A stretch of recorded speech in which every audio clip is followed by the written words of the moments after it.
একসময় হযরত ওমর রাদিয়াল্লাহু আনহু জন্ম থেকেই মূর্তি পূজা করতেন। মূর্তিদের প্রতি তাঁর গভীর বিশ্বাস ছিল এবং তাঁর মনে সবসময় ইসলামের বিরোধিতার আগুন জ্বলত।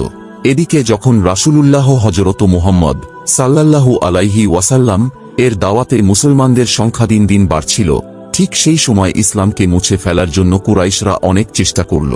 পরামর্শ করে তারা সিদ্ধান্ত নিল যে হযরত মুহাম্মদ সাল্লাল্লাহু আলাইহি ওয়াসাল্লাম কে এই দুনিয়া থেকে চিরতরে সরিয়ে দেবে। শুধু তাই নয়, তাদের মধ্যে একজন ঘোষণা করল যে যে ব্যক্তি হযরত মুহাম্মদ সাল্লাল্লাহু আলাইহি ওয়াসাল্লাম এর মাথা জ্যান্ত বা মৃত অবস্থায় নিয়ে আসবে তাকে 1000 স্বর্ণ মুদ্রা এবং 1000 উট পুরস্কার দেওয়া হবে।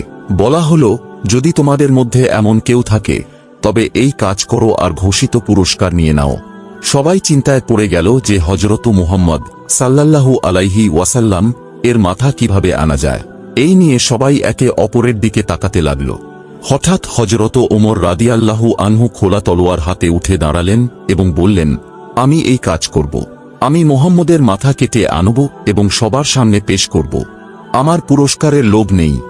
আমি সবার সামনে ওয়াদা করছি, যতক্ষণ মুহাম্মদের মাথা আমার হাতে না আসবে ততক্ষণ আমি তোমাদের সাথে দেখা করব না। আর আমি প্রতিজ্ঞা করছি যে তার মাথা কেটে তোমাদের সামনে পেশ করব। হযরত ওমর রাদিয়াল্লাহু আনহু এর এই সাহসিকতার কথা শুনে সবার মনে হল যে এবার আর হযরত মুহাম্মদ সাল্লাল্লাহু আলাইহি ওয়াসাল্লাম এর রক্ষা নেই, কারণ হযরত ওমর রাদিয়াল্লাহু আনহু তাকে শেষ করার জন্য খোলা তলোয়ার নিয়ে বের হয়েছেন। হযরত ওমর রাদিয়াল্লাহু আনহু খোলা তলোয়ার হাতে হযরত মুহাম্মদ সাল্লাল্লাহু আলাইহি ওয়াসাল্লাম কে হত্যা করার উদ্দেশ্যে রওনা হলেন। কিছু দূর যাওয়ার পর রাস্তায় নঈম নামের এক ব্যক্তির সাথে তাঁর দেখা হল। নঈম ওমরকে এভাবে খোলা তলোয়ার নিয়ে যেতে দেখে জিজ্ঞেস করলেন, ওমর, কোথায় যাচ্ছ? তোমার হাতে খোলা তলোয়ার, কি এমন জরুরি কাজ যে তুমি রাগে গদগদ হয়ে ছুটছ? হযরত ওমর রাদিয়াল্লাহু আনহু আরও উত্তেজিত হয়ে বললেন, আমি মুহাম্মদের মাথা কাটতে যাচ্ছি। নঈম যখন তার এই অবস্থা দেখলেন এবং কথা শুনলেন তখন তিনি ওমরের উদ্দেশ্য বুঝতে পারলেন। তখন নঈম বললেন, মুহাম্মদকে হত্যা করার পর বনু জোহরা, বনু হাশিম ও বনু আবদে মানাফ গোত্রের কঠিন আক্রোশ থেকে তোমাকে কে বাঁচাবে? তুমি কি কখনো সেটা ভেবে দেখেছ?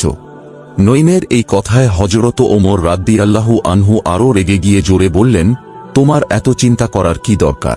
সোজা কথা বলো, মুহাম্মদ কি তোমার ওপর জাদু করেছে? আমার মনে হচ্ছে তুমি তার ধর্ম গ্রহণ করেছ, তাই তোমার এত সমস্যা হচ্ছে। তুমিও কি তার ধর্ম নিয়েছ?